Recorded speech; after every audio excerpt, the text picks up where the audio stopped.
Alam mo ba, for today's video, gagala kami ng friend ko na taga Mapanas. Mag-nature trip daw kami, sabi nung kaibigan kong kamukha ni Ivana.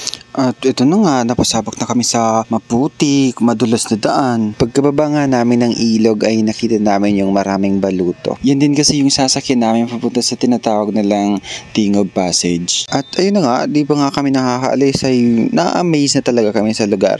Sobrang ganda. Sigaw pa nga kami ng sigaw eh. Buti na lang talaga, magaling yung driver namin. Kaya kahit takot na takot ka na, dapat slay ka pa rin kasi sayang yung pilik mata mo, be. Di na nga ako gumagalaw sa part na yun eh. Mukha na akong robot. Natatakot na akong baka ma-out of balance kami. Masarap maligo dito. Sobrang lamig ng tubig. May mga naabutan kami dito mga bata na naliligo.